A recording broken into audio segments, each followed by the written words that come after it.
So I feel that in my journey, I've always had a passion for working with people, and I get to live that out every day. I get to meet so many different types of people, and something that really stands out for me is educating people.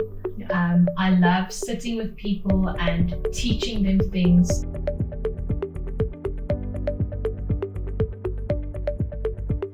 So usually with your clients, what kind of process do you take? Do you meet with them face to face? Do you call them? What kind of process do you usually follow?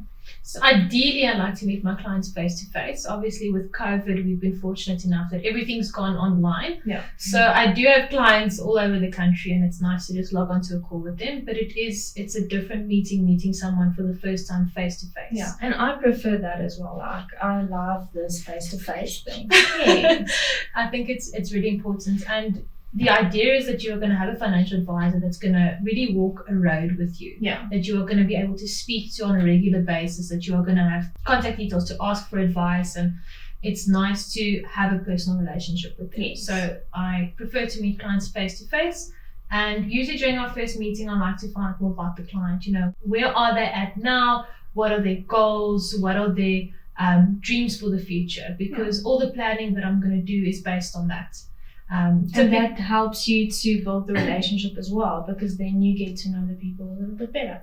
Definitely. So typical documents that we would ask for, we usually ask people for their pay slips, because we can get a good idea of what tax bracket they fall into, Yes. what benefits they have.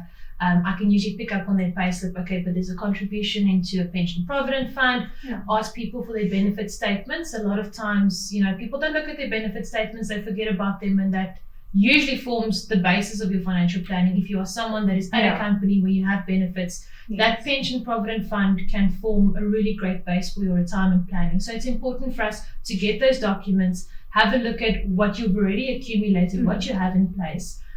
When we talk about risk benefits, there are specific benefits that it doesn't help you paying for two of the same benefits, because you can't necessarily claim them twice. Yes. So that's specifically your income protection. So it's important for me to understand what you already have before I make recommendations on other things that you can start to look at.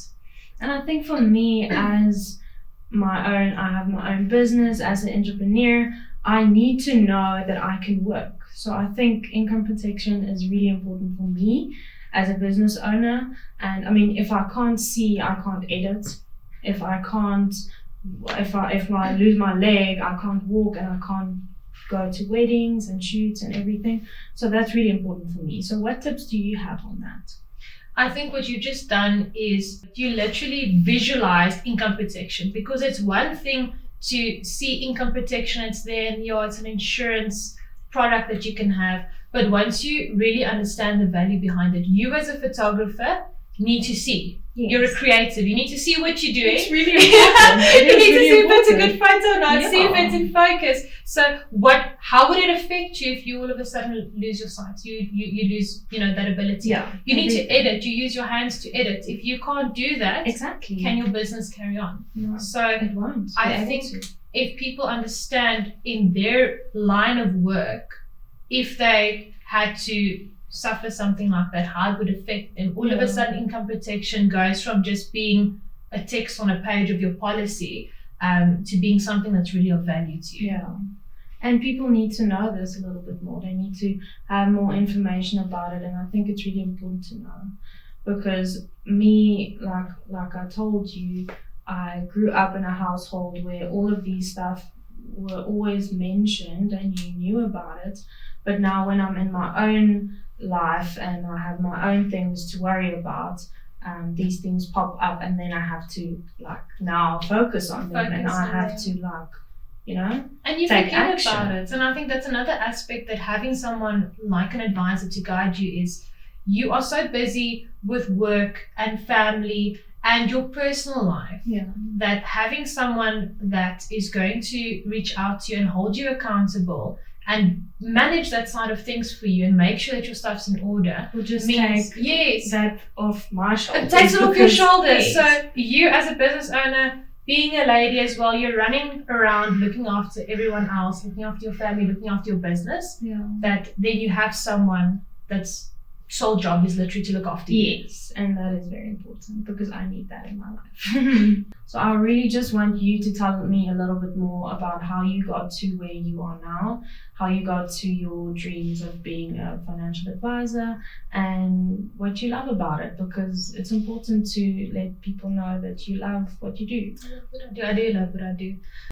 So I feel that in my journey, I've always had a passion for working with people, and I get to live that out every day. I get to meet so many different types of people, and something that really stands out for me is educating people. Yeah. I love sitting with people and teaching them things, and just seeing their face lights up and realize what we're making possible with the planning that we're doing. Yeah. So I know that you studied photography, and that is the reason why we met.